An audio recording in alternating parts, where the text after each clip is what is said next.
उद्बोधन का सत्र अब शुरू होता है और प्रत्येक विद्वान वक्ता के लिए औसत 7 मिनट का समय यहाँ पर निर्धारित है। जो उद्घाटन सत्र का निर्धारित समय था वो इन महत्वपूर्ण औपचारिकताओं में लगभग पूरा हो चुका है, लेकिन उद्बोधन का सत्र बहुत महत्वपूर्ण है और हम सब बहुत धैर्य के साथ सुनेंगे। मैं सबसे पहले श्री अव्यक्त जी को आमंत्रित करूंगा। अव्यक्त जी का परिचय यहाँ पर बहुत संक्षेप में यहाँ पर रख रहा हूँ। अव्यक्त जी मूल रूप से पत्रकारिता से जुड़े हुए विद्वान हैं। देश के तमाम महत्वपूर्ण समाचार संस्थानों में आपने सेवाएं दी और यहाँ ये बताना चाहूँगा कि एक समय था जब हम अभिषेक रंजन जी और अव्यक्त जी एक ही विश्वविद्यालय के पत्रकारिता विभाग में अध्यापन करते थे। अव्यक्त जी अध्यापन से अवकाश लेने के बाद एक नई धारा की तरफ आकर्षित हुए। उनकी पुस्तक भारत सुख यदि आप पढ़ेंगे तो उनके चिंतन की प्रखरता और संवेदनशीलता का परिचय हम सबको मिलता है। इन दिनों वे हिमाचल प्रदेश में एक स्थान पर रहकर अपने ढंग से समाज को बदलने का प्रयास कर रहे हैं। मैं बहुत आदर के साथ श्री अव्यक्त जी को यहाँ पर आमंत्रित करता हूँ।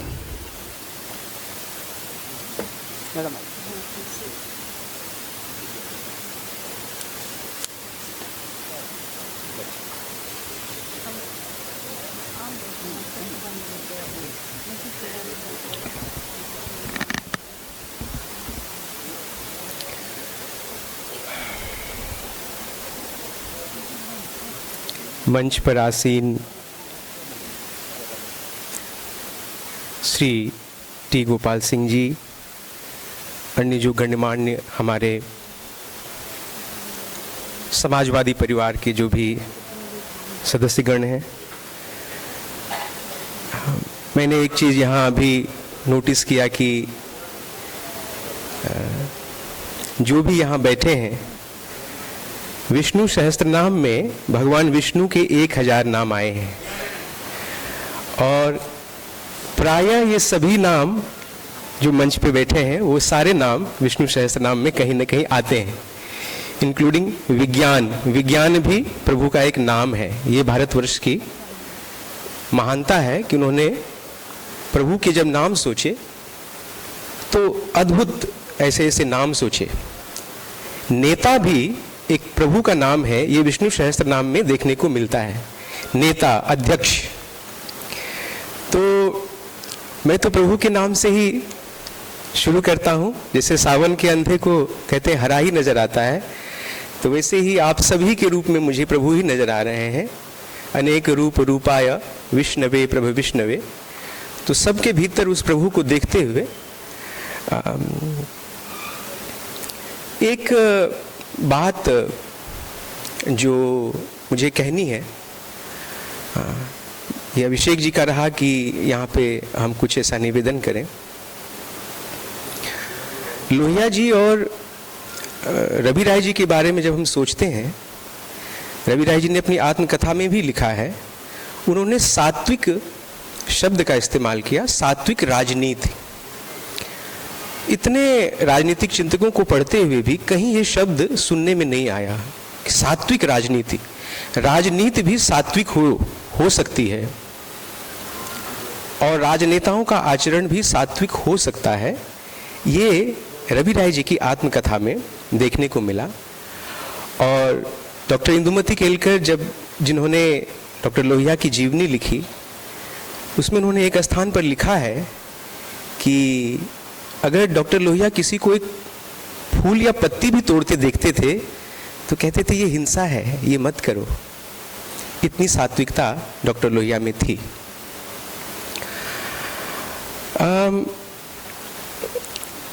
डॉक्टर लोहिया के साथ साथ जब ये रवि राय जी के ऊपर जब ये अध्ययन शुरू हुआ, इस कार्यक्रम की योजना बनी, तो अभिषेक रंजन सिंह जी के साथ जब ऐसा विमर्श चला तो उसमें ये कहा गया कि ये सारी जो योजना है वो पूरी तरह से सात्विक रीति से संपन्न हो और नए सिरे से समाज में, परिवार में सात्विकता का प्रसार हो। बाबा विनोबा, आचार्य विनोबा भावे और डॉक्टर लोहिया के बीच एक अद्भुत संबंध रहा। दोनों एक दूसरे से पत्राचार में रहे, दोनों एक दूसरे के प्रति बहुत श्रद्धा रखते थे, लेकिन दोनों आपस में कभी मिले नहीं। और विनोबा ने एक स्थान पर कहा कि मुझे चाहिए तो था लोहिया, लेकिन मुझे जेपी मिल गए। जब जेपी ने जीवनदान किया था आचार्य विनोबा के भूदान यज्ञ में।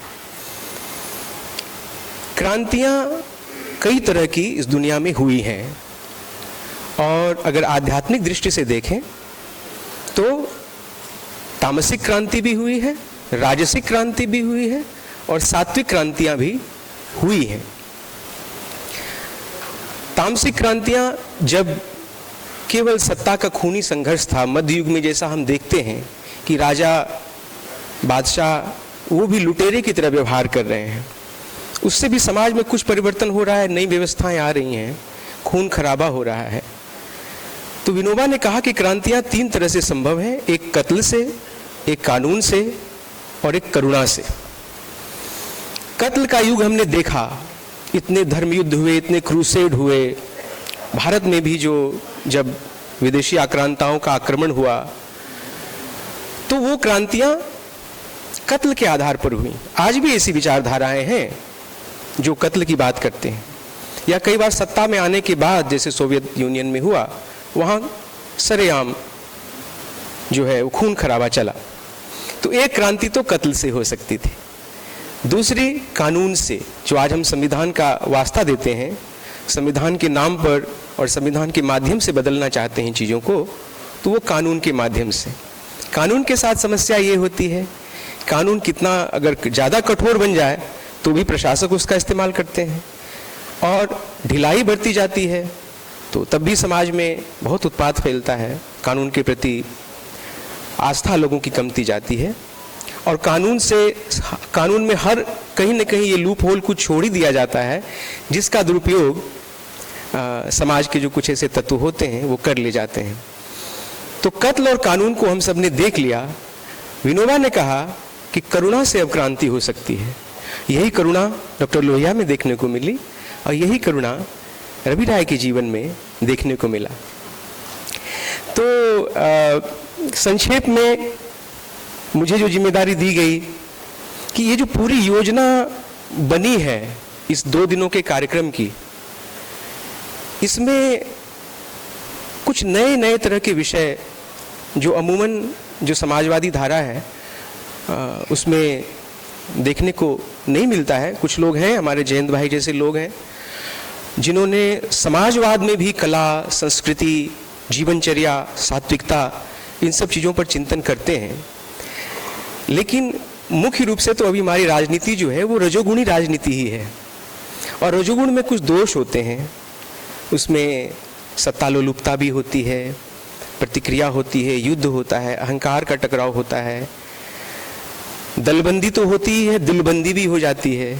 ये राजसिक राजनीति का उदाहरण हमें देखने को आज के युग में मिल रहा है।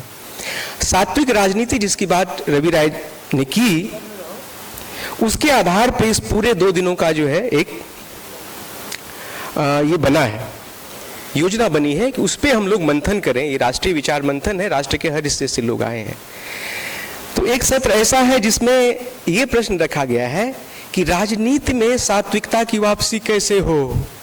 ये जो राजनीति जिसमें केवल धन का बोलबाला है, बाहुबल का बोलबाला है, अगर जैसे कहा कि भगवान विष्णु का एक नाम है नेता, और विनोबा ने उसकी पूरी व्याख्या की है कि प्रभु को नेता क्यों कहा गया। आज के नेता अपने आप में विष्णु तत्व को क्यों नहीं देख रहे हैं, ये प्रश्न हमारे सामने है। तो एक सत्र ये रखा गया है कि वो जो नेता, अध्यक्ष, समाज को दिशा देने वाला, उसके अंदर प्रभु तत्व कैसे जागृत हो, सात्विकता कैसे जागृत हो, ताकि वो समाज को एक दिशा दे सके।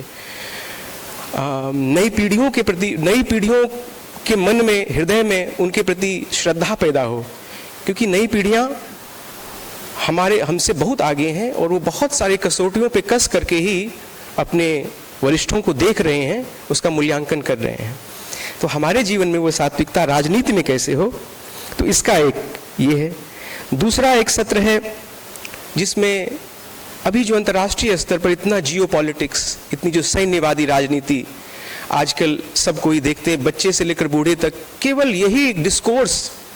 एक बहुत बड़े मनोवैज्ञानिक ने एक शब्द दिया था, उसने कहा था कॉन्वर्सेशनल एनवायरनमेंट, यानी वैमर्षिक वातावरण। हम समाज में, परिवार में, सार्वजनिक जीवन में किन विषयों पर चर्चा कर रहे हैं और किस परिप्रेक्ष्य में कर रहे हैं। तभी तो हर जगह युद्ध का, हमारे पास ये युद्धक विमान, उसके पास ये मिसाइल, उसके पास ये गोली बंदूक, हम इसको हरा देंगे, हम ये कर देंगे। अब तो नए सिरे से एक युद्धोन्माद और नए युद्ध की तैयारी सभी राष्ट्रों में चल रही हैं। और कौन कौन सी शक्तियां हैं जो पर्दे के पीछे रह करके शासन चला रही हैं। अब तो राजनेता भी फ्रंट में हैं, लेकिन उसके पीछे कई सारी चीजें हैं। उसका कारण ये है कि राजनीति में जो वैचारिक लोग थे, जो गहन चिंतन करने वाले लोग थे, जिनका जीवन पूर्णतः सात्विक था, वहाँ कहीं न कहीं पता नहीं क्यों ये एक युग की ही ऐसे युग, इस युग में शायद कुछ ऐसा शिक्षण हमारा होना है, हम अपनी गलतियों से सीखेंगे। तो इसलिए वो हमारे डिस्कोर्स में कैसे आए, ये युद्धवादी चर्चा की जगह मानवतावादी चर्चा कैसे आए। और उसमें लोहिया की जो सप्त क्रांति है, जिसमें वो कह रहे हैं कि भाई तुम जो क्रांति की बात करते हो वो क्रांति नहीं है। क्रांति तो है अपने जीवन का, परिवार का, समाज का पूरी तरह से ट्रांसफॉर्मेशन, तो 7-fold ट्रांसफॉर्मेशन, सप्त क्रांति, जिसमें स्त्री पुरुष संबंध क्या होगा, जिसमें गोरे काले का भेद नहीं होगा, स्किन को लेकर के उन्होंने, लोहिया जी ने कहा, जिसमें जाति के आधार पे, प्रजाति के आधार पे भेदभाव नहीं होगा। तो इस तरह से तो ये एक सत्र होगा जिसमें कि सप्त क्रांति के आधार पर हम कैसे ये जो सैन्यवादी वैमर्षिक वातावरण जो बन रहा है, जिसमें सब उसी आधार पर चर्चा भी कर रहे हैं, सोचने भी लगे हैं, वही सारा कुछ आ रहा है हमारे जीवन में भी, परिवार में भी। इसके ऊपर एक सत्र रखा गया है। विज्ञान प्रभु का एक नाम है विष्णु सहस्त्र नाम में, और जो तर्कवादी लोग भी हैं, जो नास्तिक परंपरा से हैं, वो भी विज्ञान को मानते हैं, तो उन्हें भी पूर्णतः नास्तिक नहीं कहा जा सकता। यदि आप विज्ञान की सत्ता में विश्वास करते हैं तो प्रभु की सत्ता में ही विश्वास करते हैं, क्योंकि विज्ञान भी सूक्ष्म ही है। जब तक हमारे पास सूक्ष्मदर्शी यंत्र नहीं आया था, तब तक हम बहुत सारी चीज़ों को नहीं देख सकते थे। आज भी हम जिन चीज़ों को ठोस मानते हैं, हम जानते हैं कि उसमें इलेक्ट्रॉन गतिशील है, वो हम देख नहीं सकते। तो ये जो सूक्ष्म जगत है, यही विज्ञान है और यही प्रभु है। तो आज जो ये आर्टिफिशियल इंटेलिजेंस के लेवल पे पहुंच गया है हमारा विज्ञान, उसमें उसका सात्विक सदुपयोग कैसे हो, क्योंकि उसका भी दुरुपयोग होना शुरू हो गया है, उसका सात्विक सदुपयोग कैसे हो, इस पर एक महत्वपूर्ण सत्र इसमें रखा गया है। रवि राय के जीवन को देखते हुए उन्होंने जो आत्मकथा में अपनी बातें लिखी हैं, और अपनी सहधर्मिणी डॉक्टर सरस्वती स्वाई के बारे में जब उन्होंने लिखा है, तो ऐसा लगता है कि आज जो भारतवर्ष में सबसे अधिक जो समस्या से गुजर रहा है भारतीय परिवार, उसमें दाम्पत्य जीवन, पति पत्नी संबंध, पुरुष स्त्री संबंध, उसको लेकर अखबार रंगे रहते हैं नित्य प्रति।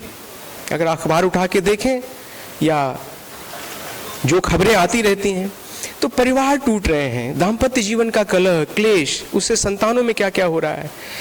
तो ये रवि राय ने कैसे रेखांकित किया कि डॉक्टर सरस्वती स्वाई ही मेरी, जो कहते हैं ना फ्रेंड, फिलोसफर, गाइड, तो वो सब सरस्वती स्वाई रही।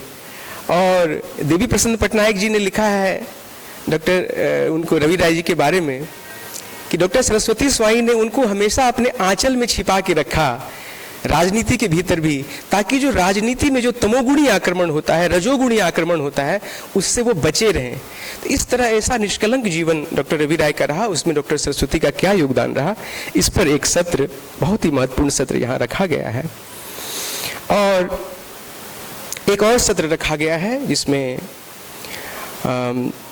किस तरह से राज्य व्यवस्था और आर्थिक व्यवस्था, जो महाजन शक्ति है और जो शासन शक्ति है, वो किस तरह से समाज और परिवार पे हावी होते गए हैं।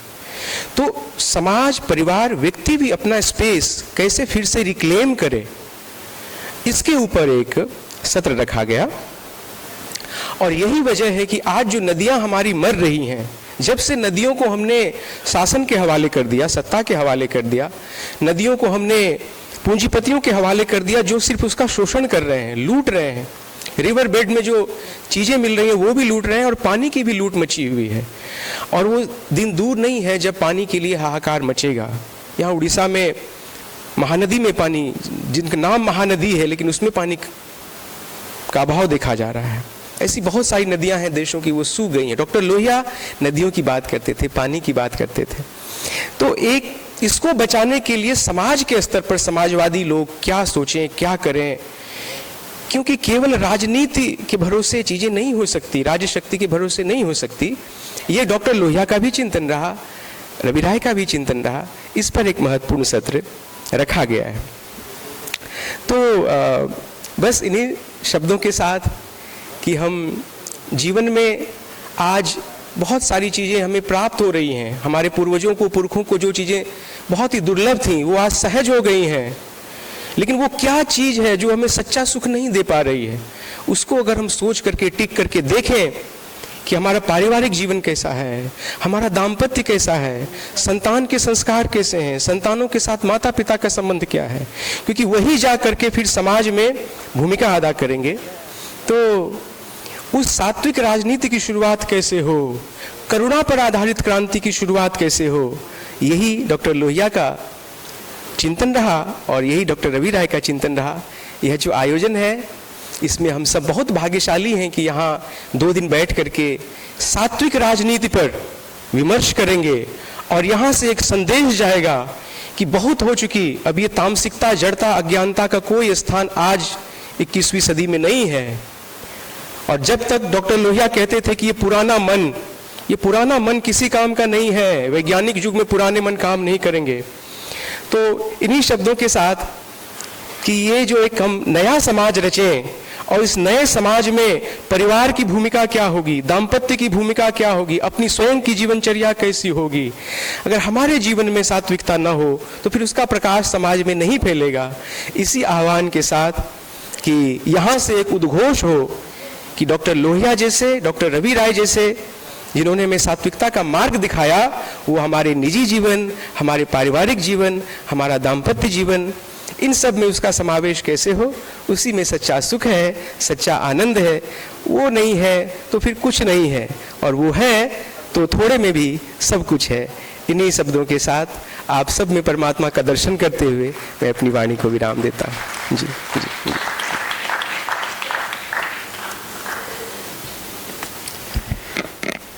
1952 के आम चुनाव में जब समाजवादियों की करारी हार हुई, उसके बाद डॉक्टर राम मनोहर लोहिया ने पचमढ़ी अधिवेशन में जो वक्तव्य दिया उसे नई सभ्यता के सपने के रूप में देखा जाता है। डॉक्टर राम मनोहर लोहिया ने नई सभ्यता का सपना देखा था और 60 साल होते होते रवि राय जी अपनी आत्मकथा में लिख रहे हैं कि समाजवादी आंदोलन समाप्त हो चुका है।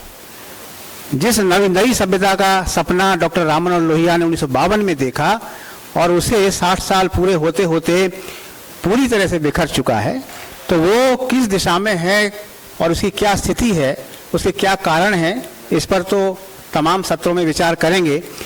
अभी हम सुनेंगे श्री दिनेश सारंगी जी को। सारंगी जी का पूरा जीवन तेरा तुझको अर्पण की कहावत को चरितार्थ करता है। वे झारखंड राज्य के पहले स्वास्थ्य मंत्री रहे। पूर्वी सिंहभूम के बहरागोहरा से आप विधायक रहे और निरंतर सामान्य लोगों की, दीन दुखियों की चिकित्सा करते हुए उनका अब तक का जीवन व्यतीत हुआ है। मैं बहुत आदर के साथ श्री सारंगी जी को यहाँ पर आमंत्रित करता हूँ।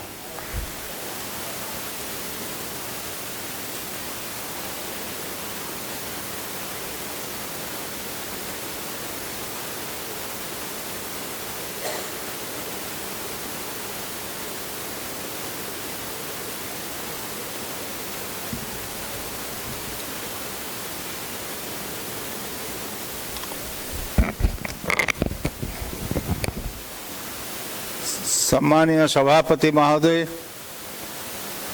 मंचासीन अतिथि वृंद, मोर अंतरंग बंधु जेपी आंदोलन समाजवादी आंदोलन पुराना साथी ओडिशा सरकार वित्त विभाग पूर्वतन मंत्री पूर्वतन विधायक राज्यसभा सांसद कमरेड शशिभूषण बेहरा जी, संग्राम जी, रामचंद्र केसरी जी, अभिषेक जी, गोपाल सिंह जी, और कौन बाकी रह गया? किसको छोड़ गया? जो हाँ, और मेरे सामने बैठे सभी समाजवाद, लोहियावाद और गैर कम्युनिस्ट राजनीति के कम्युनिस्ट राजनीति के खिलाफत की लड़ाई लड़ने वाले भाइयों, बहनों, माताओं, बहनों, मुन्नी और मुन्नी के माँ को बीनी, मेरी सहकर्मिणी, सहधर्मिणी, सहयात्री, सहसंगिनी, राजनीतिक आंदोलन के साथी, उसको छोड़कर, क्योंकि मैंने भाइयों और बहनों और माताएं और आज के महामिलनोत्सव के इस महान पूर्वाह्न के में उपस्थित print, electronic media, social media और चापलूसों की जमात से आए हुए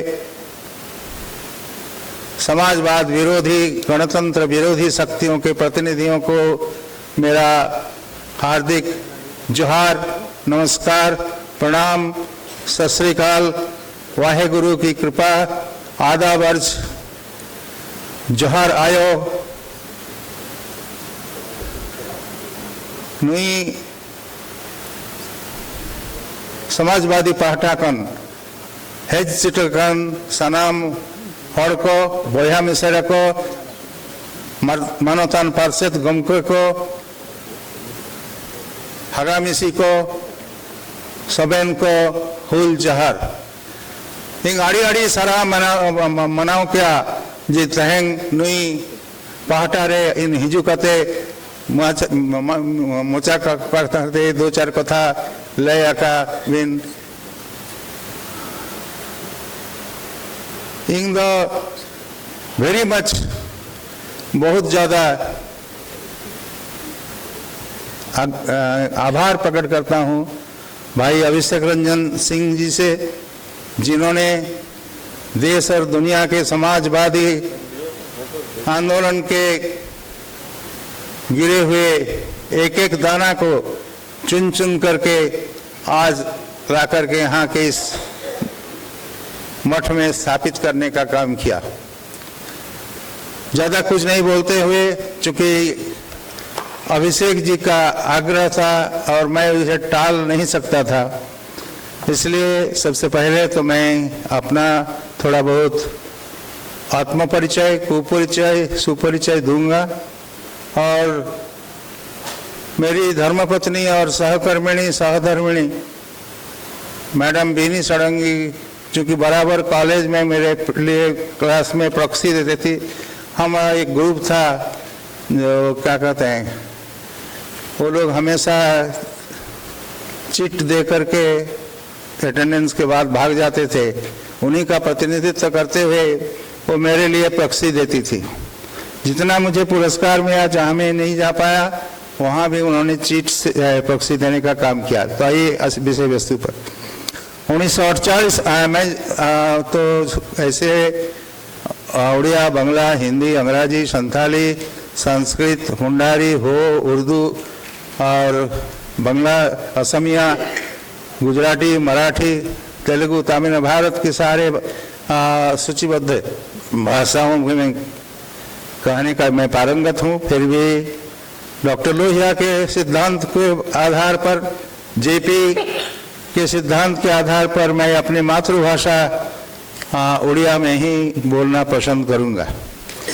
1948 मसीहा जुलाई मास 14 तारीख तत्कालीन अविभक्त बिहार अधिभक्ति आदिवासी अध्युषित पल्ली गाँव रे आलोक वर्तिकार बहु दूर थिबा एक गंड और सुधीर पुरपल्ली गंडानटा बिहार रे पूर्व सिंहभूम बिहार रे मु जन्म ग्रहण करी मोर जितेबले नामकरण है कौन थिला माँ बापा मामू माई मौसा मौसी भाई भौणी स्वामी स्त्री बा सासु ससुर शिक्षक कहीं जानी नथिले जना नथिले हम जानी तबे लोके मते दिनेश षडंगी बोली जानती ये केवल अपराध नुहे बरं स्नेहर भावे दिनेश षडंगी बोली विशिष्ट स्वाधीनता संग्रामी सिंहभूमि ओडिया जागरण पुरोधा कारापद षडंगी एवं सरोजिनी षडंगी कलमंडल करी तृतीय पुत्र रूपे सबुठारु बड़ भाई देवदास नना महाप्रयाण होता 1948 मसीहा सेप्टेम्बर प्रतिमा विसर्जन बेले जोबड़ा आनिकट ठारे से चिरसज्जा रचना करते से फेरीना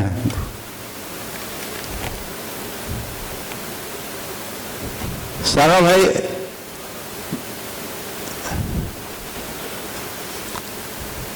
दिजेन मोर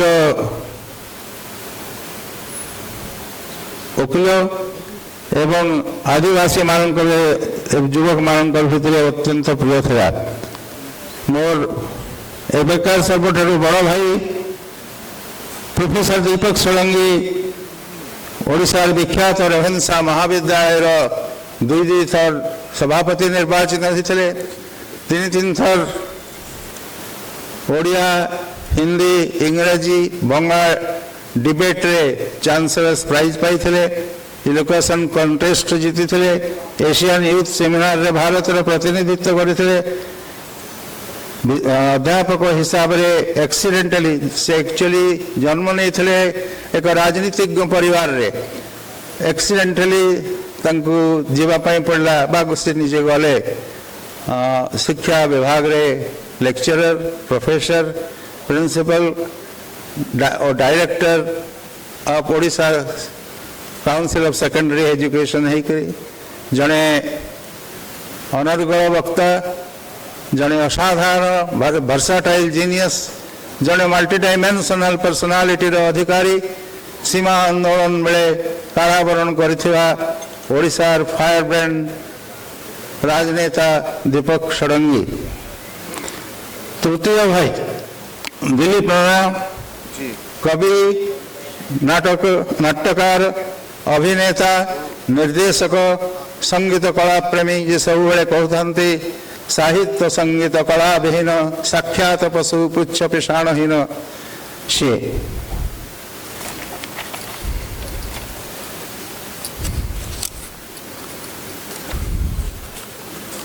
आम तो क्षमा करिए जदि बेसी समय नहीं निए कारण मुझे कहवाई आसी मैंने कहवाई निश्चय आसी मैंने निश्चय कहबी ओडिशार विशिष्ट प्रजामंडल नेता पालहड़ार पूर्वतन विधायक उपमुख्यमंत्री जन कांग्रेस नेता पवित्र मोहन प्रधान थे आम बुर्ला मेडिकल कॉलेज को डाकी भाषण देवाई से मो भाई कहले मु कहवाई आसी मैंने निश्चय कहबी आपण मैंने शुणु बा न शुणु बहुत पिला पाटिदुंड in the coming 5-year plan we are going to make water everywhere आपण बुझछन तो मेक वाटर माने कौन कहतु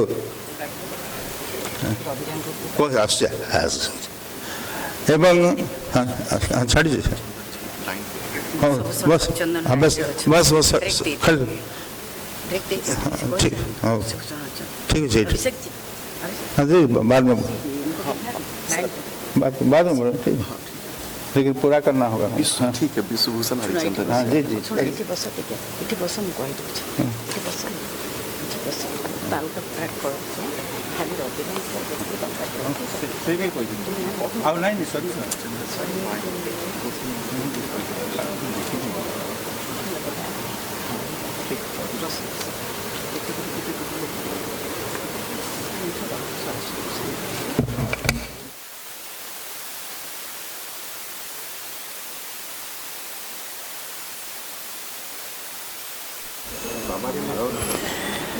आंध्र प्रदेश और छत्तीसगढ़ के पूर्व राज्यपाल माननीय विश्वभूषण सारंगी जी का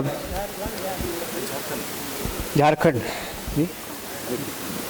रामचंद्र केसरी मुझे पता विश्वभूषण जी का उद्बोधन हम लोग सुनेंगे और उससे पूर्व श्री रामचंद्र केसरी जी को हम लोग सुनेंगे। रामचंद्र केसरी जी बहुत ही विनम्र पृष्ठभूमि से हैं और आज इतनी लंबी आयु पार करने के बाद भी उनकी विनम्रता से हम सब प्रभावित हुए बिना नहीं रह सकते। वे झारखंड सरकार में मंत्री रहे हैं। बहुत आदर के साथ श्री केसरी जी को आमंत्रित करता हूं। उनकी पुस्तक बहुत प्रसिद्ध है, सड़क से सदन तक। जी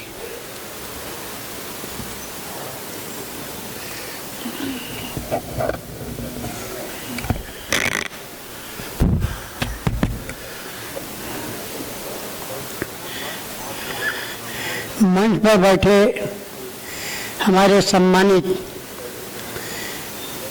हैदराबाद के पूर्व जज टी गोपाल जी, मंच पर बैठे हमारे पूर्व मंत्री दिनेश सारंगी जी और अभिषेक रंजन जी तथा अनसम्मानित हमारे मंच पर बैठे सभी नेतागण, सामने उपस्थित सभी सम्मानित नेतागण,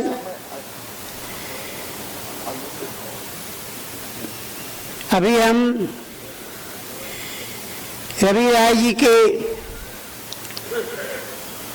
शताब्दी वर्ष के अवसर पर हम लोगों को यहाँ बुलाया गया है। डॉक्टर राममोहन लोहिया जो संस्था बनाया है हमारे अभिषेक रंजन जी, मैं जितनी भी चर्चा करूं, अभिषेक रंजन जी पूरे देश भर में घूम घूम करके समाजवादियों का जुटान करते हैं। समाजवादी नेताओं का वर्षगांठ, जयंती और पुण्यतिथि साथ साथ अब स्थापना दिवस साथ साथ उनकी सभी वर्षगांठ पर शताब्दी वर्ष मनाने का काम करते हैं। सबसे बड़ा काम करते हैं। मैं ये बताना चाहता हूँ अभिषेक रंजन जी के बारे में। अभिषेक रंजन जी ने शुरू किया था, जहाँ से भी शुरू किया हो, लेकिन गोवा में इन्होंने बुलाया था हमको भी। गोवा में इनका कार्यक्रम को मैंने देखा और गोवा के बाद लगातार जो ये कार्यक्रम कर रहे हैं, रांची से लेकर के उड़ीसा हो ही गया, इसके पहले कलकत्ता में, अन्य जगहों, अन्य शहरों में भी कार्यक्रम इन्होंने किया है। ये मैं बताना चाहता हूँ कि इनके दादाजी डॉक्टर राममोहन लोहिया से समकक्ष रहे हैं। जब जब आते थे तब तक इनके दादाजी के घर पर रहा करते थे। दादाजी के संपर्क में डॉक्टर लोहिया जी रहे हैं, इसलिए इतना ऊर्जा उनको मिला कि लगातार पूरे देश भर में घूम घूम करके जो ये काम कर रहे हैं, लोहिया जी के विचारों को फैलाने का काम कर रहे हैं। रवि राय जी भी 1974 के आंदोलन में साथ में काम किया इन्होंने। 74 के आंदोलन में रवि राय जी ने जो जेल यात्रा करने का काम किया, मैं भी जेल गया, कई बार जेल गया, इमरजेंसी में भी जेल गया, रवि राय जी भी जेल रहे, तमाम नेता जेल में गए, लाखों लोग जेल में चले गए। रवि राय जी 89 में लोकसभा के अध्यक्ष भी बने थे। रवि राय जी ने जो काम किया है, रवि राय जी ने जो डॉक्टर राम मनोहर लोहिया के विचारों पर चलने का काम किया है, वो कोई जवाब नहीं है उनका। रवि राय जी, हमारे दिनेश सारंगी जी यहाँ बैठे हुए हैं। दिनेश सारंगी जी समाजवादी विचारों से भरपूर हुआ करते थे और ये मंत्री रहे, झारखंड में हम लोगों के साथ में मंत्री रहे। इन्होंने भी जो काम किया है इसका कोई जवाब नहीं है। मैं ये बताना चाहता हूँ कि अभिषेक रंजन जी के जैसे लोग 10-20 यदि हिंदुस्तान में पैदा हो जाए और इस तरह का कार्यक्रम करने लगे तो डॉक्टर राम मनोहर लोहिया का जो विचार है, डॉक्टर राम मनोहर लोहिया को हम लोग प्यार से डॉक्टर साहब कहा करते थे। डॉक्टर राम मनोहर लोहिया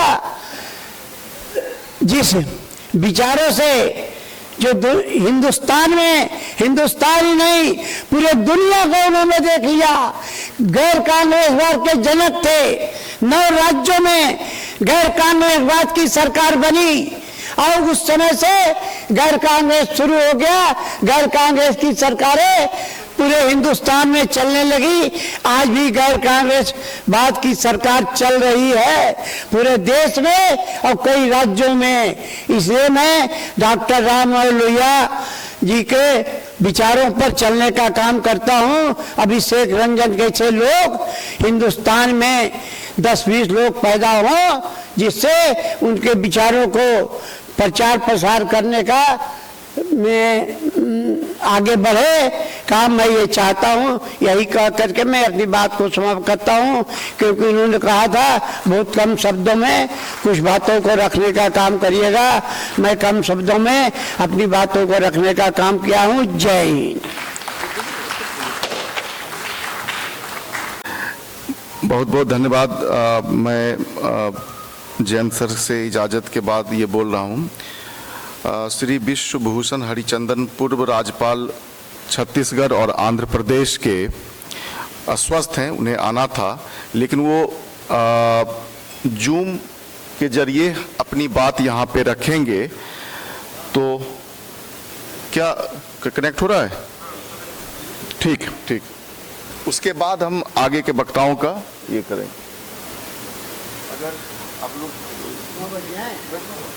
वो बैठा दीजिए तब तक बैठ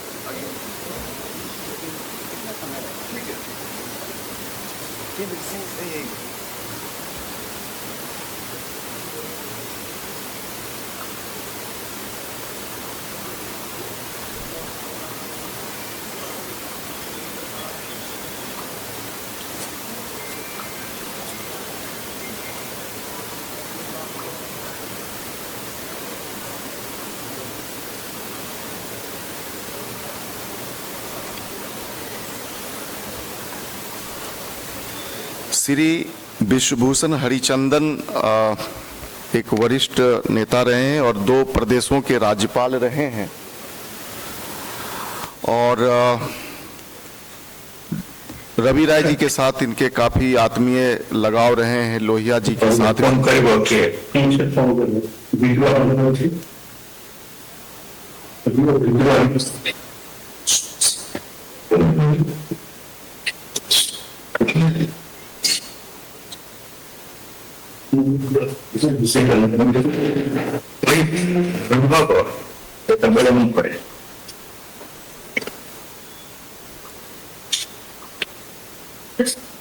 सर प्रदीप बाबू टे माने कहबे जे आपण कहबाकू जाउछन्ते बोली तापरे आपण आरंभ करिए।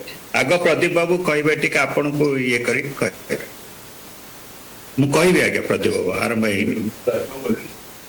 हाँ ए गोटे मिनिट से हाँ आगे तापरे आपनकर आरंभ हो मेमो सा तापरे दब पड़ी गला करे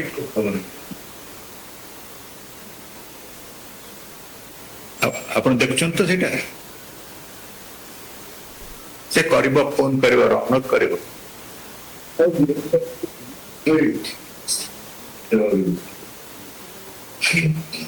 आपण प्रदीप बाबू से रौनक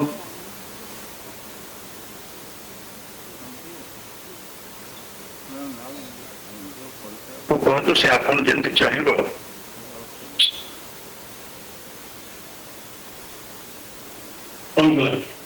भला रेडी स्टार्ट कर दो। अच्छा ठीक ठीक है ଆପଣ କୁହନ୍ତୁ।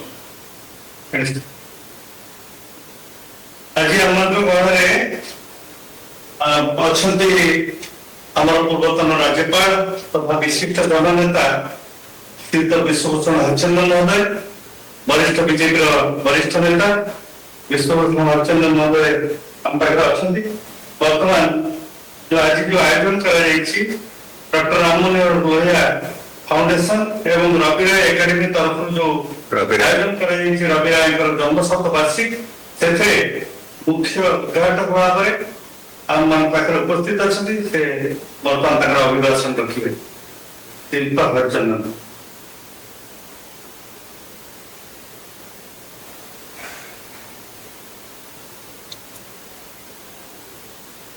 ଆଜିର ସମ୍ମାନିତ ଅତିଥିବୃନ୍ଦ, डॉक्टर दिनेश कुमार शर्मा, पूर्वतन स्वास्थ्य मंत्री झारखंड, रामचंद्र देसाई, पूर्वतन मंत्री झारखंड, विज्ञान मोदी, पूर्वतन मंत्री Rajasthan, Abhishek Ranjan Singh, chairman doctor Rammanohar Lohia research foundation, Suruj Mahapatra, Chaudhary Ravi Rai academy, तिब्बती पटनायक संजोकर प्रिय भाई भोग माने आज रविराय जन्म शतवार्षिक उत्सव पालित होती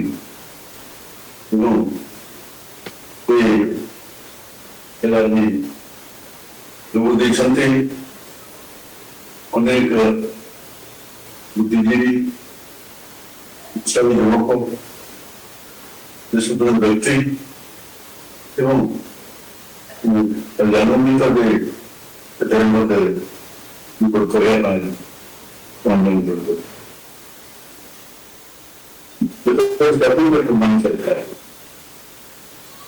महात्मा घटकागारे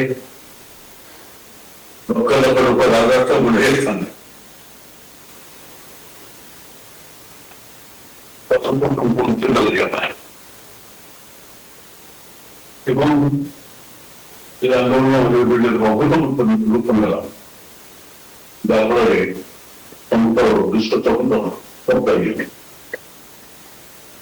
से समय जड़े दुसाहसी छात्र सॉरी स्वतंत्रता संग्राम नियमित नहीं मिला प्रदेश अक्टूबर तेलंगाना पटल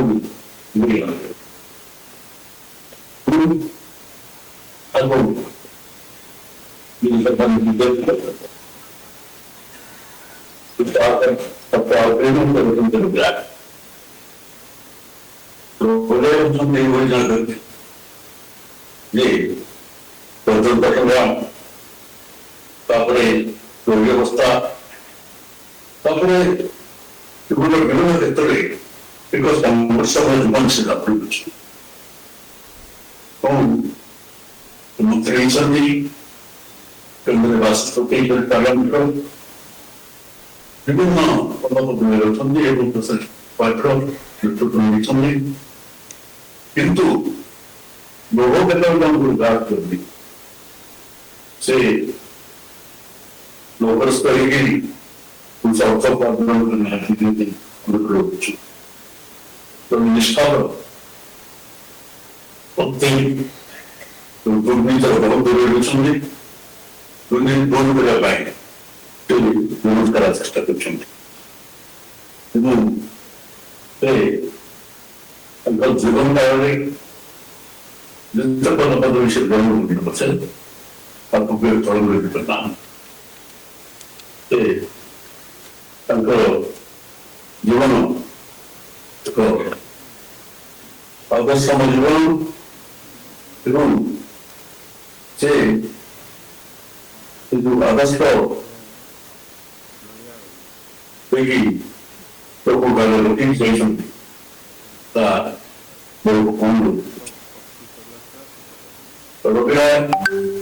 पहले प्राय स्वतंत्र संग्रामी भारत वर्षलो चलन संस्थान जितम सर्विस प्रमुख संग्राम पहले सतत गुण आरंभ करता समझुआ पूरा जीवन सर्वस्व तापरे अथवा द्वितीय स्वतंत्र सत्ता गवर्नमेंट लोकदाय प्रशासन संपूर्ण क्रांति आंदोलन अंदर हमें भी संस्था कार्य संपूर्ण क्रांति गणतंत्र स्वर्ग आंदोलन करूँ इंदिरा गांधी का तानाशाही शासन धरे लोकराष्ट्रीय आंदोलन किया था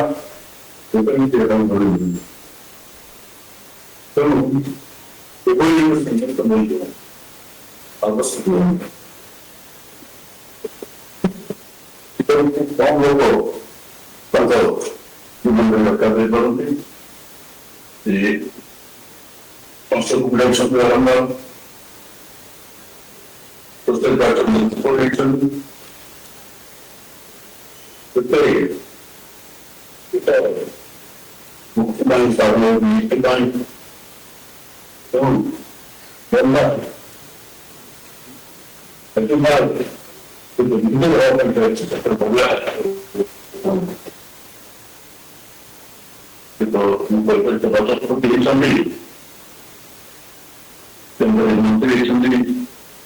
जनता परिषद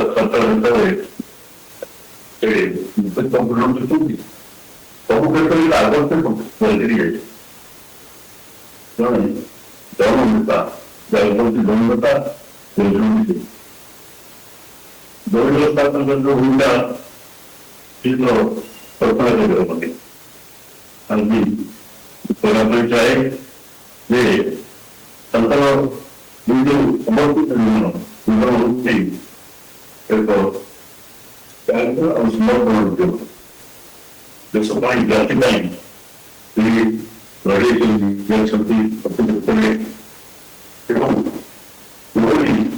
एक महान जीवन व्यक्ति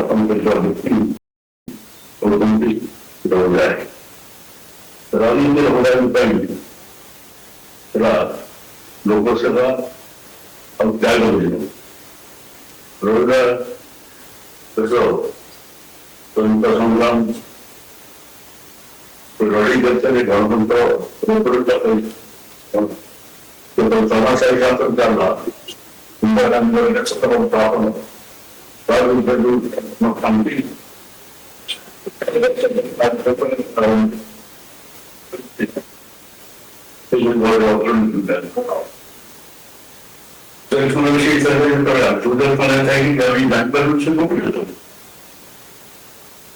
और जहाँ पर से अंबाला चल गए तेणु राजनीति देखते सकते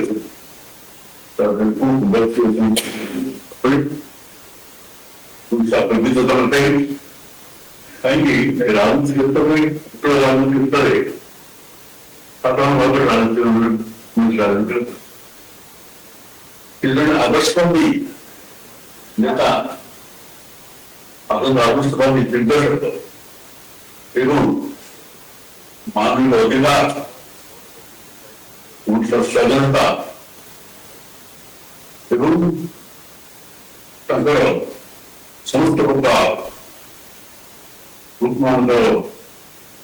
प्रतिनिधि लड़ाई करी सारा मुंबई लोग नहीं किसी चिंता भी करना है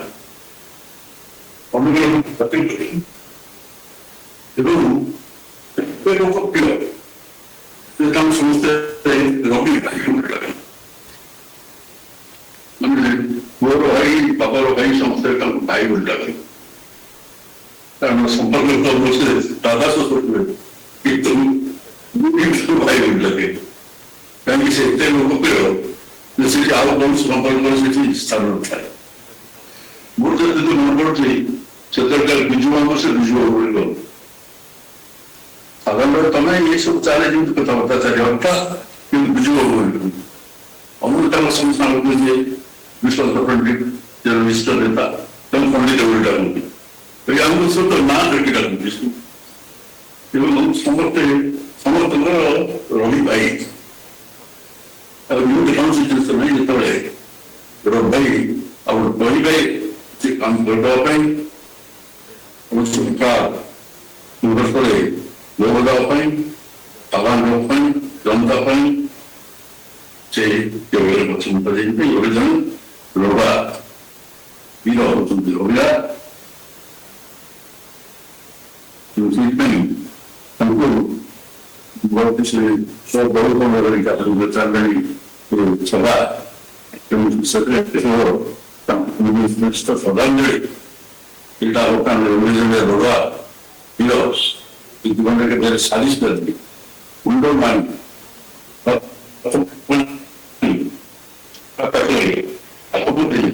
ଏବଂ ପ୍ରତି କ୍ଷେତ୍ରରେ ମୋ ଦେଶ ମୋ ମାଟି ଏବଂ ଜନସଭା ଦ୍ୱାରା ସମ୍ପତ୍ତି ହେଉଛି ରହିଲା ସେଥିପାଇଁ ମୋ ବକ୍ତବ୍ୟ ଶେଷ କରିବା ପୂର୍ବରୁ ତାଙ୍କ ଉଦ୍ଦେଶ୍ୟରେ ଗୋଟେ ମୋର ସ୍ୱର୍ଗତ ପିତା ପରଶୁରାମ ଅନୁସନ୍ଧାନଙ୍କର ଦିଗ୍ବିଜୟୀ ଅପୂର୍ବ ନାଟକ ମୋର ସେ ଉଦ୍ଭବର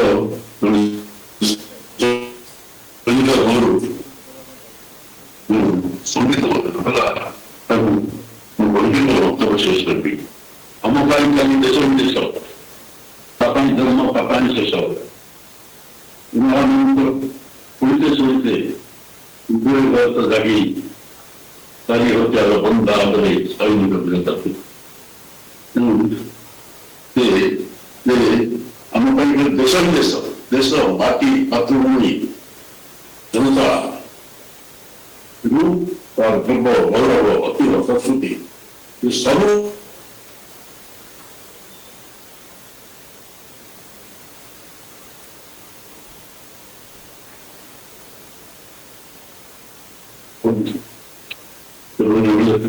ମହାନ ବ୍ୟକ୍ତି ତାଙ୍କର ସାଧୁ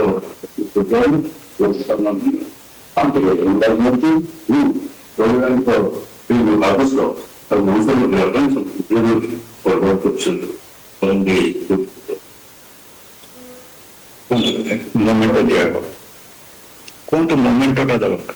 ବର୍ତ୍ତମାନ ଆମମାନଙ୍କ ଗହଣରେ ଅଛନ୍ତି ଜଷ୍ଟିସ୍ ବିମଳ ପ୍ରସାଦ ଦାସ ତାଙ୍କୁ ମୁଁ ଅନୁରୋଧ କରିବି ସେ ବିଚାର ମନ୍ଥନ ତରଫରୁ ଏବଂ ରବି ରାୟ ଏକାଡେମୀ ତରଫରୁ ସେ ତାଙ୍କୁ ସମ୍ମାନିତ କରିବେ।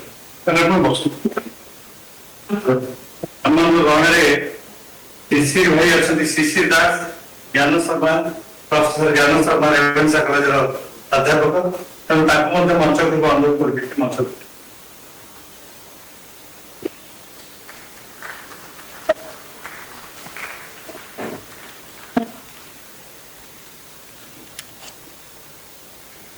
बहुत धन्यवाद माननीय श्री विश्वभूषण हरिचंदन जी। हम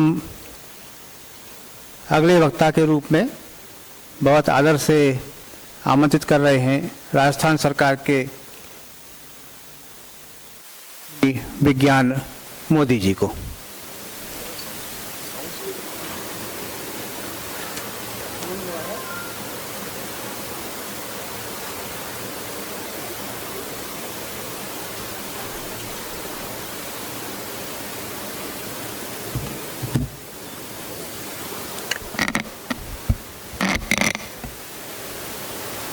आज के समारोह के माननीय अध्यक्ष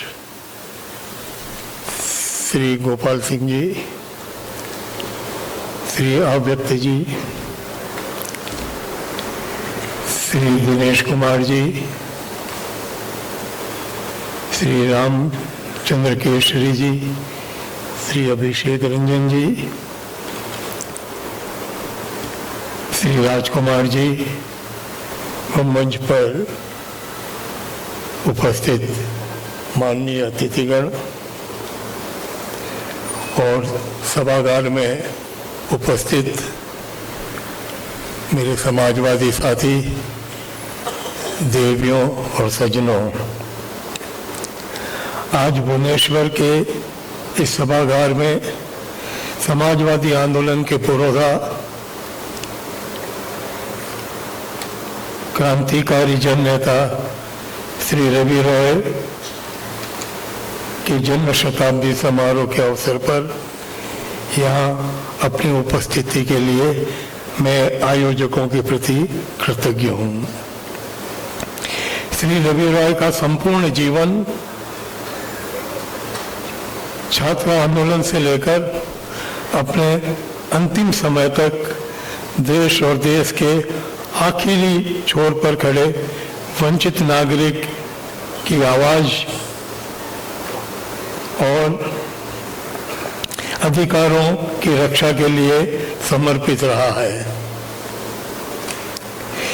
डॉक्टर राम मनोहर लोहिया के अनुयायी और उनके अनन्य सहयोगी एक जीवट जनप्रतिनिधि के तौर पर श्री रवि रॉय हमेशा समाज के हर वर्ग, चाहे वह आदिवासी हो, दलित हो, गरीब हो, कामगार हो, छात्र या युवजन हो,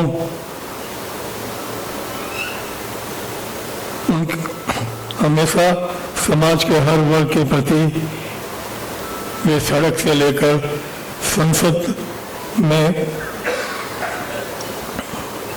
उनके अधिकारों और संघर्षशील रहे हैं।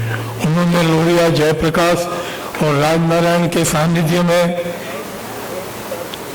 राजनीति में और अपने निजी जीवन में सात्विकता और उच्च मूल्यों का सदैव अनुसरण किया है। लोकसभा के अध्यक्ष के रूप में लोकतांत्रिक संसदीय परंपराओं का निर्वहन करते हुए श्री रवि रॉय की कार्यशैली ने संसदीय लोकतंत्र में कई नए मानदंड स्थापित किए हैं। आज जबकि देश में लोकतंत्र पर आसन संकट मंडरा रहा है, सारे संवैधानिक संस्थानों द्वारा आम जनता के अधिकारों का हनन हो रहा है, देश में सामाजिक समरसता का ताना बाना छिन भिन किया जा रहा है, देश में पूंजीवादी व्यवस्था के चलते अमीर और गरीब के बीच गैर बराबरी की खाई अभूतपूर्व रूप से बढ़ती जा रही है तथा लोकतंत्र की आड़ में देश को तानाशाही की ओर धकेला जा रहा है। इन परिस्थितियों में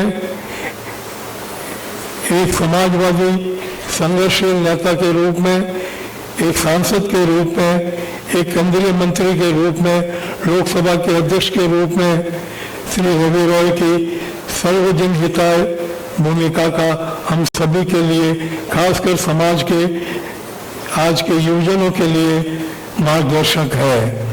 अंत में मैं श्री रवि रॉय जन्म शताब्दी के अवसर पर श्री रवि रॉय के प्रति अपनी हार्दिक श्रद्धांजलि अर्पित करते हुए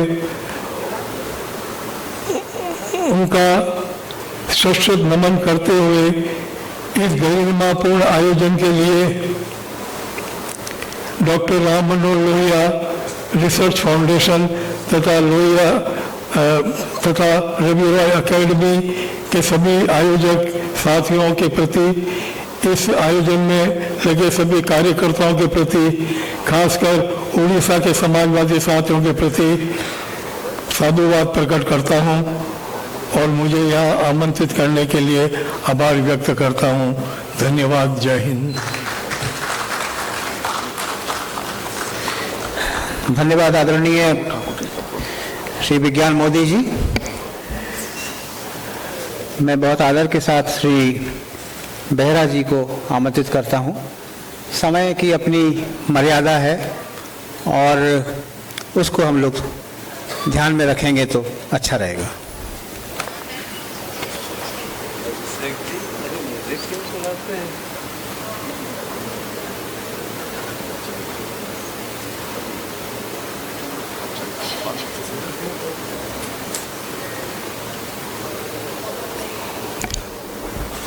ये मेरे लिए सौभाग्य है रवि राय जी की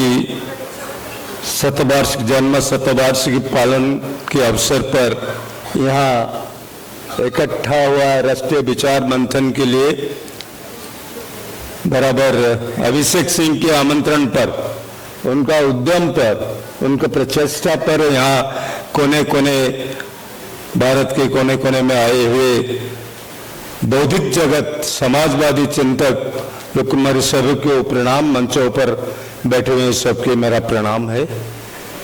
मेरा जिंदगी, मेरा राजनीतिक जीवन, जिंदगी शुरुआत हुआ है रवि राय जी के साथ चल करके, उनके पीछे, उनके साथ चल करके, उनके सबसे पटशिष्य जो है उसी वक्त में जब रेवेंसा यूनिवर्सिटी वहाँ इस वक्त वो कॉलेज था, उनके जब छात्र था चित्तरंजन महांती, उसी वक्त उनका प्रेसिडेंट था। वो सारा उड़ीसा में सबके जानकारी है, चित्तरंजन महांती रवि राय जी के पटशिष्य है।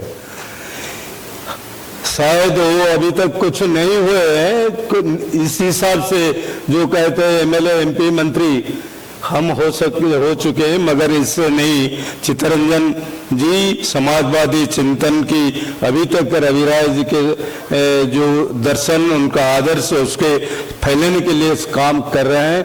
और सबसे बड़े बात है, जब अभिषेक जी 2 महीना पहले, ना 1 महीना पहले उड़ीसा आ करके इस विचार को आगे लेने के लिए रवि राय जी के जन्म शतवार्ष के यहाँ करने के लिए प्रस्ताव रखे, ये उड़ीसा की सभी युवाओं के लिए बहुत आदर्शवाद की बात है। अभिषेक जी के इस प्रयास एक शुरुआत होगा रवि राय जी के ये चिंतन और ये आदर्श को सारा उड़ीसा के नौजवान के पास लेने के लिए। तो बहुत सारे किताब ये हैं और रवि राय जी के डॉक्यूमेंट्रीज यहाँ देखा जाएंगे।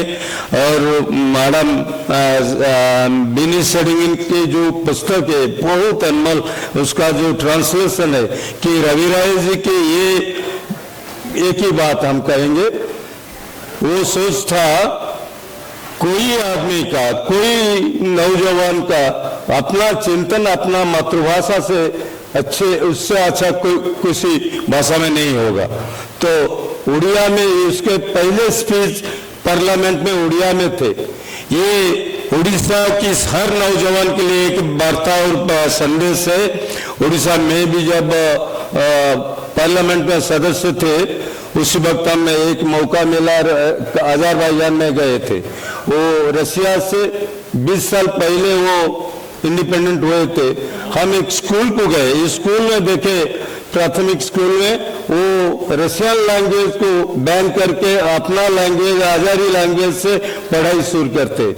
मगर हम सबके हिंद मान्यता हम भीतर एक छोटपण तैयारी होइछि जे निज मातृभाषा आगु को पिला को बड़ करी हब नाही, किंतु हमको जानवाक हम मातृभाषा जरिया ही आमर मानसिक प्रतिफलन होता है एवं से विकास होता है। अनेक भूल कथा मात्र 200 वर्ष गोटे ब्रिटिश शासन ने आम से गुलामी भाषा से पढ़ी कि आमर जो बौद्धिक विकास हवा कथा, जो बौद्धिक विकास वैदिक जुगर होता ता आज है 200-250 वर्ष विज्ञान जुगरे आम ताको अधिक भावुचु निज भाषा से पारबनी। यार बहुत तत्व रही, तर्क रही।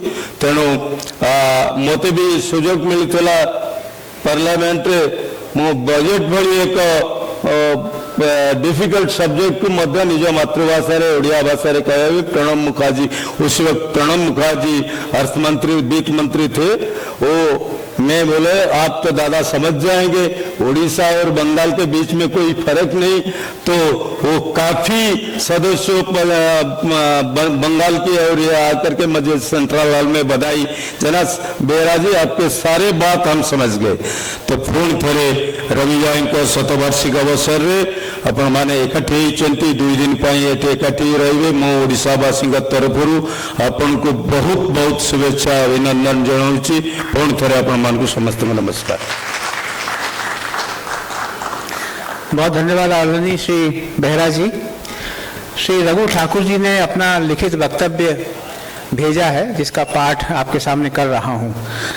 रवि राय जी ने लोहिया जी को याद करते हुए कहा कि लोहिया जी से पहली बार कब प्रभावित हुए, जब लोहिया जी ने कहा कि तुम बड़े लोगों से जिस सम्मान से बात करते हो, जिन्हें आप अपने आसपास पाते हैं, रिक्शा चलाने वाले, फुटपाथ के, उनसे उसी सम्मान से बात करते हैं कि नहीं करते हैं।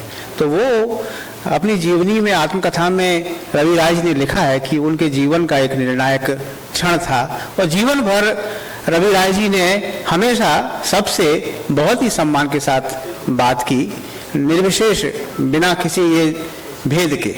श्री रघु ठाकुर जी का वक्तव्य यहाँ पढ़कर सुना रहा हूँ। 26 नवंबर स्वर्गीय रवि राय जी का जन्मदिवस था। यह उनका शताब्दी वर्ष है। जब श्री अभिषेक रंजन सिंह ने मुझे यह सूचना और आमंत्रण दिया तो मुझे खुशी हुई कि कम से कम कुछ साथी हैं जो आज की विपरीत परिस्थितियों में भी समाजवादी वरिष्ठजनों की याद कर रहे हैं, जो हमारे बीच नहीं हैं। इसके साथ ही उनकी स्मृतियों को संजोने तथा अगली पीढ़ी तक अंतरित करने का यथाशक्ति प्रयास कर रहे हैं।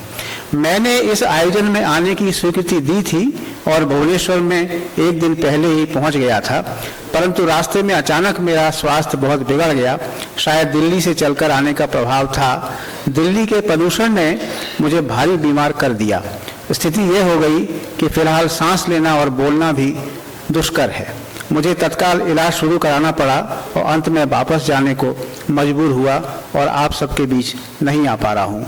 स्वर्गीय रवि राय जी के साथ मेरा संबंध मृत्यु पर्यंत रहा। राजनीतिक जीवन के लगभग 4 दशक हम लोग साथ चले, कभी कभी एक पटरी पर, कभी समानांतर पटरियों पर।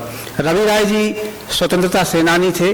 विद्यार्थी जीवन में ही उन्होंने स्वतंत्रता आंदोलन में भाग लिया था, पर आज़ादी के बाद वे सोशलिस्ट विचारधारा के साथ जुड़े। सदैव उन्होंने डॉक्टर राम मनोहर लोहिया को अपना नेता माना।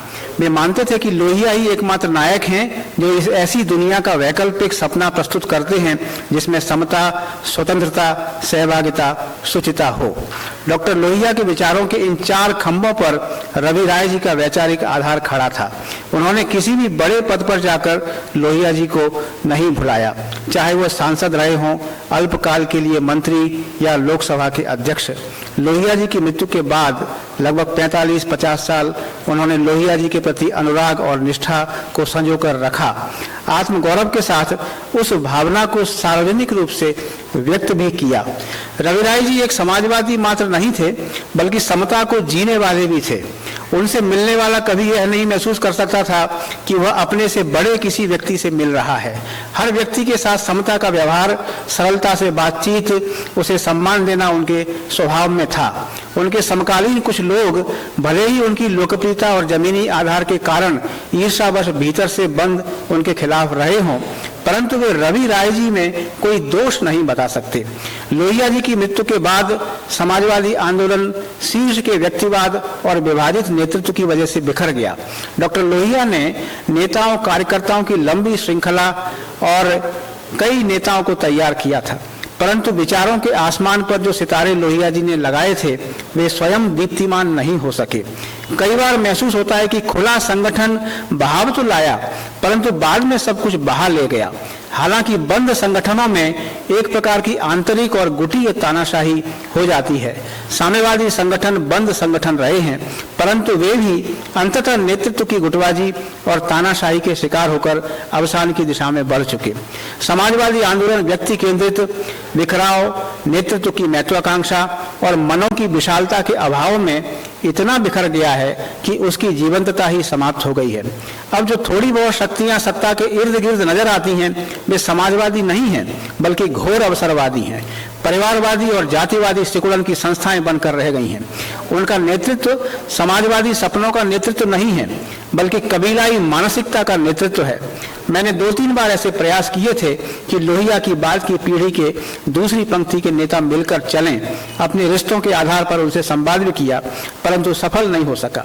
इस संदर्भ में रघु जी ने वो प्रसंग सुनाया है जब उनकी लोकतांत्रिक समाजवादी पार्टी, समाजवादी जनपरिषद, किशन पटनायक जी का संगठन और रवि राय जी का लोक शक्ति अभियान, इन तीनों को एकजुट करने का प्रयास था। रघु जी को यह जिम्मा सौंपा गया था कि वे रवि राय जी को मना लें, इसका नेतृत्व करने के लिए। तो रवि राय जी तैयार हो गए। उन्होंने पूछा कि किशन से पूछा क्या? तब जिन्होंने किशन जी को मनाने की जिम्मेदारी ली थी, अंत में उन्होंने रघु जी को ही कहा कि किशन जी से बात कीजिए। और आखिर में किशन जी क्यों, किस कारण वो मौन रहे, क्यों कोई उत्तर नहीं दिया, ये नहीं कहा जा सकता। ये प्रसंग विस्तार से इसमें है, लेकिन समय के अभाव के कारण उसका सार यहाँ पे आपके सामने रखा है। आजकल मुझसे जब लोग समाजवादी एकता की बात करते हैं, तब मैं कहता हूं कि इस नकली एकता और असली बिखराव से ऊब चुका हूं। मैं समय बर्बाद नहीं करना चाहता। मैं अपनी पार्टी के लिए काम करता रहूंगा। मेरे पास न धन है न सत्ता, जो घर बारे आपनो संग हमारे आए। अगर कोई माया मोह छोड़कर मेरे साथ आना चाहे, उसका स्वागत है। मैंने लोगों को बताया और अब भी बताता हूं कि कुछ लोग समाजवाद के ऊंचे स्वर में गाना गाते हैं। यह केवल माल बेचने का गीत है, यानी अपना स्थान बनाने का। मैं देख रहा हूं कि ऐसे बड़े बड़े समाजवादी गीतकार किस प्रकार सत्ता में हिस्सेदारी के लिए हर सत्तापरक अभियान में सहभाग करने को लालायित होते हैं। लोहिया का नाम बेचते हैं। कोई भाजपा, कांग्रेस, राजद, सपा आदि में सशरीर शामिल हो जाते हैं और बाद में धकेलाए जाने पर फिर लोहिया आलाप और समाजवाद की बांसुरी बजाना शुरू करते हैं। ऐसे लोगों की बड़ी जमात है। इस पर बहुत आश्चर्य नहीं करना चाहिए, क्योंकि आज के समाज की बनावट सत्ता परक हो गई है। लगभग हर व्यक्ति सत्ता के लिए लालायित है। ऐसे दौर में रवि राय की याद आती है। वे लोहिया के बाद की दूसरी पीढ़ी के नेतृत्व के ऐसे नायक थे जहां हम लोग वैचारिक छांव पाते थे। उन्होंने लोक शक्ति अभियान संगठन बनाया और मैं लोकतांत्रिक समाजवादी पार्टी में था, परंतु हमारे बीच एक वैचारिक तारतम्य था। मैं उनके स्नेह और विश्वास का स्थायी पात्र रहा। मेरे लिए सदैव सम्मान के पात्र रहे और रहेंगे। जब भी मैंने अपने कार्यक्रमों में, पार्टी के वैचारिक कार्यक्रमों में आमंत्रित किया, वे सदैव शामिल हुए। दक्षिण महासंघ का मैं अध्यक्ष चुना गया था। मेरे बुलाने पर महासंघ के कार्यक्रमों में वे हमेशा आए। रवि राय जी निहायत ईमानदार व्यक्ति थे। 1989 में बीजू पटनायक के दबाव में उन्हें केंद्रपाड़ा से टिकट दिया गया। मैं उस समय जनता दल का महामंत्री और संसदीय बोर्ड का प्रत्याशी था। हालांकि उनका क्षेत्र कटक रहा था। उनकी परेशानी को मैंने देखा।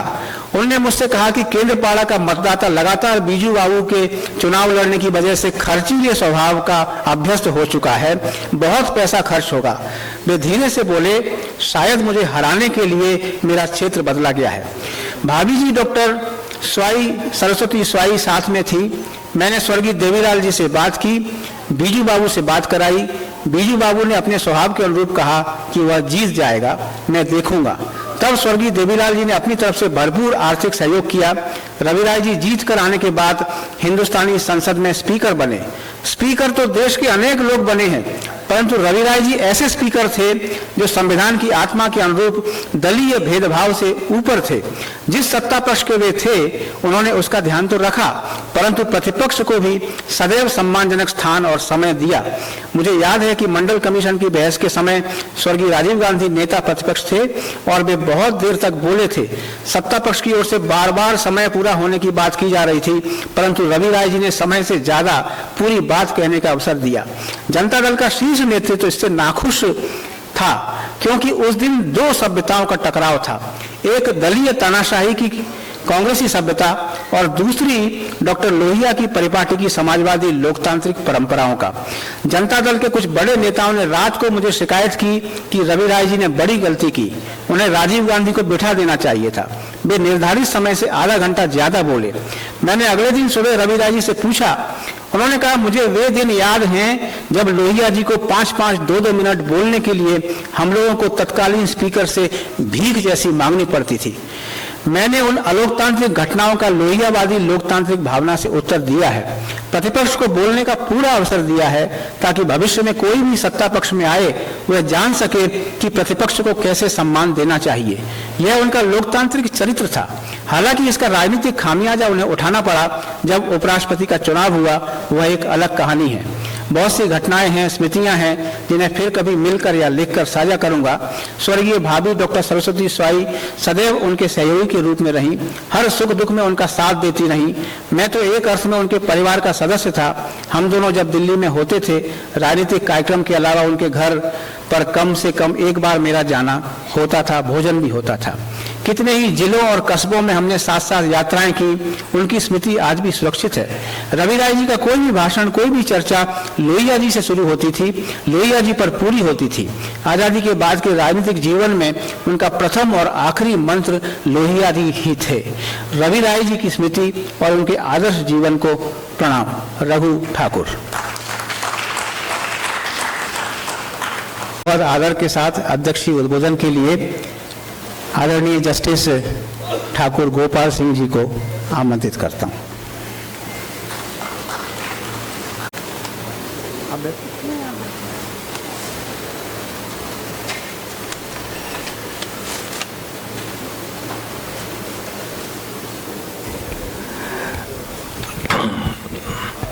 धन्यवाद श्री जयंत सिंह तोमर जी।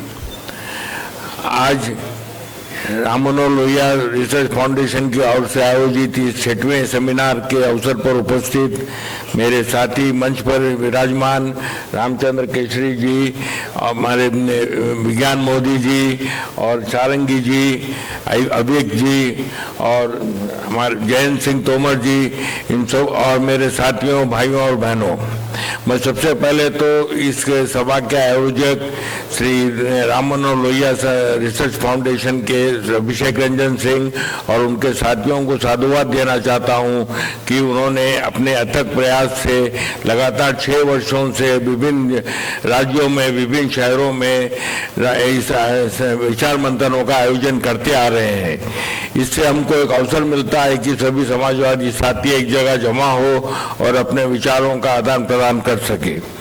इसके जो भी फल निकलेगा वो अलग बात है, लेकिन एक मिलने का तो अवसर होता है और कुछ साहित्य का भी प्रचार हो रहा है, सचार का प्रकाशन भी हो रहा है। उन्होंने मैनकाइंड को भी फिर से चालू किया, उसके भी अब तक 4 अंक निकल चुके हैं और आगे भी कोशिश करके मैं चाहूँगा कि वो उसको आगे जारी रखे। सबसे पहले तो मैं ज़्यादा आपका समय नहीं लूँगा, आप लोग काफ़ी सुबह से बैठे हैं भाषण सुनते हुए। इस उड़ीसा की इस पावन धरती पर, जिसे सिटी ऑफ टेम्पल्स भी कहा जाता है, भुवनेश्वर में, मैं उड़ीसा के 2 महान सपूतों को, श्री रवि राय जी और श्री किशन पटनायक जी को अपनी श्रद्धांजलि अर्पित करना चाहूँगा, जिन्होंने हिंदुस्तान के समाजवादी आंदोलन में अपना विशेष योगदान दिया। आज श्री रवि राय जी के बारे में उनका जो 100 ईयर्स मनाया जा रहा है, शताब्दी, उसके बारे में सभी आयोजकों से आपने सुना। और किशन पटनायक जी भी इसी धरती से पैदा हुए थे, उड़ीसा से। वो अपने सबसे कम उम्र में वो संसद सदस्य बने और उन्होंने 62 से 67 तक 5 साल लोकसभा में डॉक्टर लोहिया के साथ विभिन्न विषयों पर, सिर्फ उड़ीसा ही नहीं लेकिन देश के अन्य विषयों पर वो प्रश्न उठा के गहन चिंतन किया। और उनके लोहिया, मधुलिमय, किशन पटनायक ऐसे संसद सदस्य जिससे सरकारी पार्टी परेशान रहती थी कि भाई ये लोग क्या प्रश्न उठाएंगे, क्या जवाब पूछेंगे।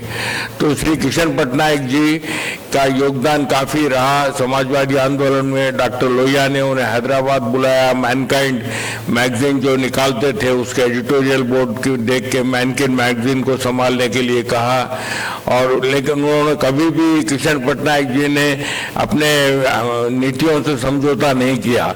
जब जनता पार्टी में समाजवादियों का विलन हुआ तो भी वो उसके खिलाफ थे और उन्होंने जनता पार्टी के सिंबल पे इलेक्शन लड़ने से भी इनकार किया। अगर वो जनता पार्टी के साथ इलेक्शन लड़ते तो एमपी बन जाते थे, मिनिस्टर भी बन जाते थे, लेकिन उन्होंने समझौता नहीं किया और इंडिपेंडेंट रहकर अपने कुछ साथियों के साथ लोहिया विचार मंच की स्थापना की और समाजवादी जन परिषद की स्थापना की। और आज भी उनके काफ़ी साथी लोग समाजवादी जन परिषद के नाम से, लोहिया विचार मंच के नाम से देश के विभिन्न राज्यों में कार्य कर रहे हैं समाजवादी विचारधारा को फैलाने का। तो इस तरह मैं फिर एक बार श्री रवि राय जी को और किशन पटनायक जी को अपनी श्रद्धांजलि अर्पित करता हूं और अभिषेक रंजन जी को भी साधुवाद देता हूं कि महान विभूतियों के याद में इस सेमिनार का आयोजन किया गया है। और मैं उम्मीद करता हूं कि आगे भी अभिषेक और उनकी टीम इस कार्य को करते रहेंगी और उसमें हमारा जो भी सहयोग रहेगा हम उनको अपना सहयोग देते रहेंगे। धन्यवाद। आदरणीय जस्टिस ठाकुर गोपाल सिंह जी, अब समय है फिल्म प्रदर्शन का। अभिषेक रंजन सिंह जी ने तय कर लिया है कि चाहे आप कैसी भी गति से कार्यक्रम को चलाइए, भोजन तो 3 बजे ही मिलेगा और जिससे कि हम लोग खूब अच्छे से भोजन कर सकें। फिल्म लगभग 1 घंटे की है और इस फिल्म के बारे में बहुत संक्षेप में अपनी बात रखने के लिए श्री अभिषेक रंजन सिंह जी को आमंत्रित करता हूँ। देखिए, ये इतना दावा जरूर है, मैं उड़ीसा हाईकोर्ट के जस्टिस श्री बिमला प्रसाद दास जी जो यहाँ उपस्थित हैं, मैं उनका हार्दिक अभिनंदन करता हूँ। आप लोगों से एक संक्षेप में कहना चाहूँगा कि आप जितने लोग हैं, चूंकि ये साल 8 महीनों की जो परिश्रम है राम मनोहर लोहिया रिसर्च फाउंडेशन की टीम द्वारा, यकीनन आप इस फिल्म को देखें, खुद कहेंगे कि शायद ये फिल्म कुछ और लंबी होती। अगर आप लोगों को 1 घंटे तक ये फिल्म बांधे नहीं रखी, तब जब चाय और जलपान का समय होगा तब आप हमें कोस सकते हैं। तो बिना विलंब किए हुए मैं राजर्षि रवि राय इस टाइटल से बनी फिल्म आप लोगों के सामने प्रस्तुत करता हूं। टेक्नीशियन से है कि लाइट कृपया ऑफ करें और फिल्म शुरू करें। सभी अतिथि कृपया आगे के स्थान पे आ जाएं और कुछ लोगों से आगे के स्थान पे आ जाएं या सेकंड सीट पे, कोई फर्क नहीं पड़ता, आ जाएं।